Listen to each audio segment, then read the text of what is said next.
Today, in this video, I'm gonna explain how to get lower ping and fix lagging Fortnite on Xbox Series. On the game, press the start button, then go to settings, then go to settings icon, then select auto for matchmaking region.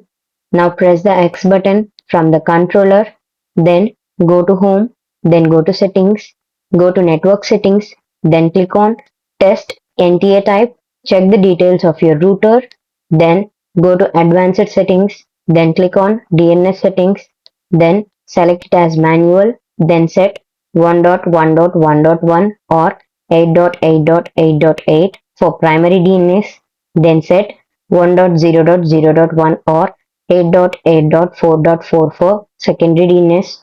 From those two DNS, try which is PTU, then go to back and click on QoS tagging settings, then click the checkboxes of DSCP tagging and WMM tagging.